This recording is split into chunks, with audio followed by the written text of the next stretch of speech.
Good morning. मैं Seema Meena, assistant professor history, government PG girls college Chittorgarh. पिछले videos में हम आमेर के कछवाहा राजवंश के विषय में अध्ययन कर रहे थे, जो कि बीए तृतीय वर्ष और एमए फाइनल के सिलेबस का भाग है।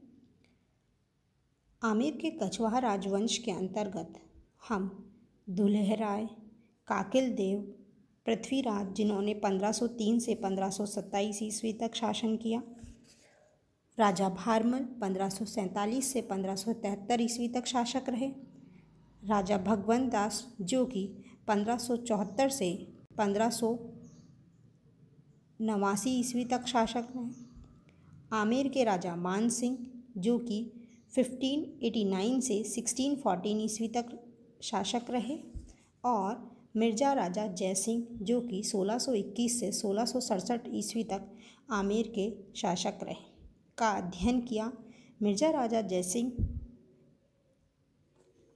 ने किस प्रकार पुरंदर की संधि शिवाजी के साथ की और शिवाजी को मुग़ल दरबार में आने के लिए मनाया, इन सब का अध्ययन हम कर चुके हैं।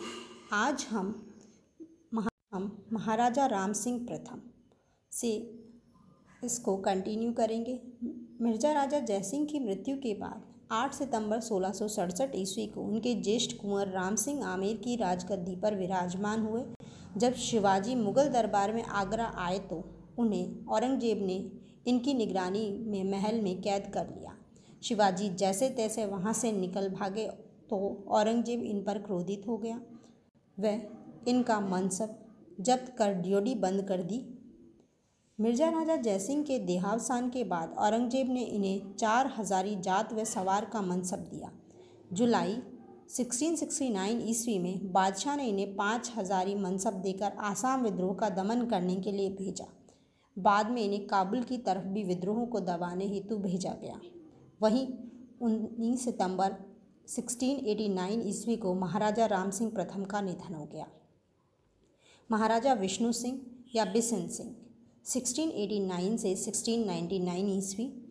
महाराजा राम सिंह के पुत्र किशन सिंह का मुग़ल सेवा में दक्षिण में देहांत हो गया था। अतः राम सिंह के निधन के बाद इनके पौत्र बिशन सिंह या विष्णु सिंह को 19 सितंबर 1689 ईस्वी को आमेर की गद्दी पर बैठाया गया। दादा राम सिंह की काबुल में मृत्यु के समय से उन्हीं के साथ थे। वहीं पर इन्हें बादशाह का सिनसिनी के जाटों के विद्रोह का दमन करने हेतु आदेश मिला। ये तुरंत आमेर आए, फिर जाटों के विद्रोह का दमन करने गए तथा जाटों के विद्रोह को कुचल दिया। इसके बाद इन्हें मुल्तान भेजा गया, वहाँ इन्हें सक्कर के किले को जीता। इसके बाद शहजादा मुअज्जम के साथ काबुल के पठानों के विद्रोह का दमन करने हेतु वहाँ गए, जहाँ बड़े रणकौशल एवं बहादुरी से विद्रोह का दमन किया। परंतु दुर्भाग्य से काबुल में ही 10 जनवरी 1700 को इनका इंतकाल हो। महाराजा सवाई जयसिंह द्वितीय 1700 से 1743 ईस्वी। महाराजा विष्णु सिंह का निधन हो जाने पर उनके पुत्र जयसिंह आमेर के शासक बने। इनका वास्तविक नाम विजय सिंह तथा इनके भाई का नाम जयसिंह था, परंतु इनके रणकौशल से मुग्ध हो बादशाह औरंगजेब ने इनका नाम जयसिंह रख दिया और सवाई का खिताब दिया। इनके छोटे भाई का नाम विजय सिंह रखा, अतः ये सवाई जयसिंह के नाम से प्रसिद्ध हुए। इनके बाद के जयपुर के सभी शासकों ने अपने नाम के आगे सवाई की उपाधि लगाई। जयसिंह का जन्म 14 नवंबर 1688 ईस्वी को जयपुर में हुआ था। पिता के निधन के बाद इनका राज्याभिषेक सन 1700 ईस्वी में हुआ। राज्याभिषेक के बाद गद्दी संभालने और इन्होंने अपने राज्य की आंतरिक प्रबंध व्यवस्था व सैन्य व्यवस्था को सुदृढ़ किया। नवंबर 1701 ईस्वी में बादशाह औरंगजेब के पास दक्षिण में बुरहानपुर गए। वहां इन्हें मराठों के खेलना दुर्ग के विरुद्ध अभियान में भेजा गया, जहां इन्होंने बहुत बहादुरी का प्रदर्शन किया। औरंगजेब ने इनका मनसब बढ़ाकर 2000 जात व सवार कर दिया। खेलना दुर्ग अभियान के बाद सवाई जयसिंह को औरंगजेब ने मालवा का नायब सूबेदार बनाया, जहां इन्होंने शासन प्रबंध बहुत अच्छे ढंग से व्यवस्थित किया। 1707 ईस्वी में औरंगजेब की मृत्यु हो जाने पर उनके पुत्रों में उत्तराधिकार हेतु लड़ाई प्रारंभ हो गई। औरंगजेब के पुत्रों के उत्तराधिकार युद्ध के समय ये शहजादा मोहम्मद आजम के साथ थे। इनके भाई विजय सिंह ने मुअज्जम का साथ दिया। जब आगरा के पास शहजादा मुअज्जम से हुए जाजाऊ के युद्ध में 2 जून 1707 ईस्वी को मोहम्मद आजम मारा गया, तब ये वहीं मुअज्जम के समक्ष उपस्थित हो गए। शहजादा मुअज्जम बहादुर शाह के नाम से शासक बना। बहादुर शाह सवाई जयसिंह से अप्रसन्न था क्योंकि इन्होंने युद्ध में शहजादा आजम का पक्ष लिया था। अतः बादशाह बनते ही वह इन्हें दंड देने हेतु सेना सहित आमेर पहुंचा तथा इनके भाई विजय सिंह को आमेर का शासक घोषित कर दिया एवं आमेर का नाम मोमिनाबाद। गोपीनाथ शर्मा की पुस्तक राजस्थान का इतिहास में इसे इस्लामाबाद कहा गया है रख दिया। अब सवाई जयसिंह की हैसियत केवल एक मुग़ल मनसबदार की रह गई। आमेर के दुर्ग का फौजदार या दुर्ग रक्षक सैयद हुसैन खां को बनाया गया। बादशाह के इस कार्य से असंतुष्ट हो सवाई जयसिंह ने जोधपुर के शासक अजीत सिंह जी एवं उदयपुर के महाराणा अमर सिंह द्वितीय को अपनी ओर मिला लिया। जब जयसिंह एवं अजीत सिंह बादशाह के साथ दक्षिण में कामबख्श के विरुद्ध अभियान पर जा रहे थे तो मंडलेश्वर के बाद वे शाही सेना से अलग हो गए, उदयपुर की तरफ चले गए, जहां मेवाड़ महाराणा अमर सिंह द्वितीय को उन्होंने अपने पक्ष में कर तीनों की संयुक्त संधि मेवाड़, उदयपुर और जोधपुर से मुगलों के विरुद्ध लड़ने की योजना बनाई। इस हेतु इन तीनों के मध्य देबारी स्थान पर समझौता हुआ, जिसे देबारी समझौते के नाम से भी जाना जाता है। इसके बाद इनकी सेनाएं जोधपुर पहुंची एवं वहां जुलाई 1708 ईस्वी में अजीत सिंह का शासन स्थापित किया।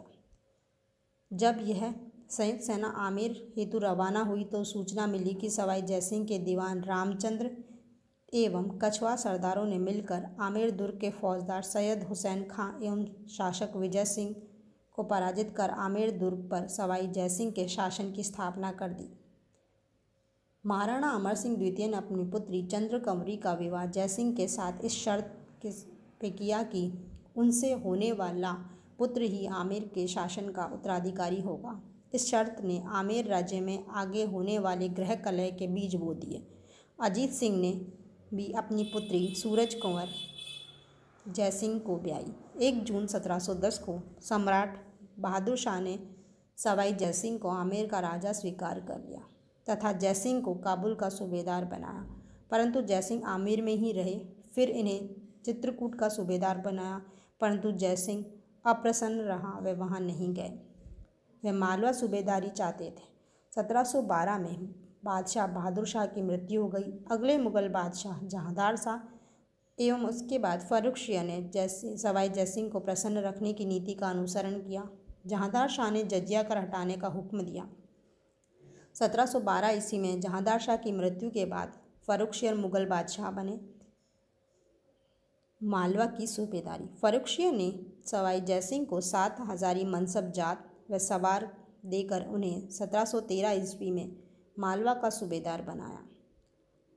जयसिंह ने वहां अफ़गानी विद्रोह नेता इनायत खां एवं दिलैर खां, स्थानीय सामंतों को एवं उधर से उत्तर की ओर जाने वाले मराठा सेना नायकों कान्होजी भोंसले व खांडेराव धाबड़े आदि को परास्त कर मालवा से खदेड़ दिया। नेक्स्ट, जाटों के विद्रोह का दमन। मालवा की स्थिति ठीक होने पर सम्राट ने जयसिंह को भरतपुर के जाटों के दमन हेतु बुलाया। जयसिंह ने रूपाराम धायबाई को मालवा का नायब सूबेदार बनाकर स्वयं 1715 ईस्वी में जाट सरदार चूड़ामन के विद्रोह को दबाने पहुँचे। उन्होंने थून के किले को घेर कर चूड़ामन को संधि हेतु विवश कर दिया। इससे प्रसन्न हो बादशाह फर्रुखशियर ने जयसिंह को राजाधिराज का खिताब दिया। 1719 ईस्वी में बादशाह फर्रुखशियर की सैयद बंधुओं द्वारा हत्या कर दी गई तथा मोहम्मद शाह मुग़ल सम्राट बने। उन्होंने पुनः 1722 ईस्वी में इन्हें जाटों के विद्रोह के दमन हेतु भेजा। चूड़ामन की मृत्यु हो जाने पर उनके भतीजे बदन सिंह को अपनी ओर मिला लिया। उसकी मदद से जाट विद्रोह कुचला गया। इससे प्रसन्न हो बादशाह ने सवाई जयसिंह को राजराजेश्वर श्री राजाधिराज की उपाधि प्रदान की। बदन सिंह को क्षेत्र का जाट राजा का पद दिया गया एवं ब्रजराज का खिताब दिया गया। महाराजा सवाई जयसिंह ने 18 नवंबर 1727 ईस्वी को जयनगर या जयपुर नगर की नींव रखी। सम्राट मोहम्मद शाह ने सन 1730 ईस्वी में पुनः इन्हें मालवा का सूबेदार मोहम्मद बंगश को हटाकर बनाया। मालवा के उपद्रव को समाप्त करने हेतु जयसिंह ने बादशाह को मराठा सरदार शाहू जी से मैत्री कर उनके पुत्र कुशल सिंह को मालवा के दक्षिण में 10 लाख रुपए वार्षिक की जागीर देने की सलाह दी, परंतु बादशाह ने अपने कुछ दरबारियों के कहने में आकर उनकी सलाह नहीं मानी। 7 माह बाद ही जयसिंह मालवा की सूबेदारी छोड़ आमेर लौट आए। इनके आने के बाद कुछ समय में ही मालवा की शासन व्यवस्था अत्यधिक छिन्न भिन्न हो जाने पर सम्राट मोहम्मद शाह ने जयसिंह को सन 1732 ईस्वी में तीसरी बार मालवा की सूबेदारी दी। वहाँ मल्हार राव होलकर, राणोजी सिंधिया, आनंदराव पंवार, बिट्ठूजी बुले आदि मराठा सेना नायकों की संयुक्त सेना से शाही सेना का जयसिंह के सेनापतित्व में मंदसौर के निकट युद्ध हुआ, परंतु इस बार मराठों से इनकी सेना पराजित हो गई तथा 6 लाख रुपए हर्जाना व 28 परगने देने पड़े। इसके बाद 1734 ईस्वी के प्रारंभ में ही इनके सिफारिश पर पेशवा बाजीराव को मालवा की सूबेदारी दी गई। हुरडा सम्मेलन।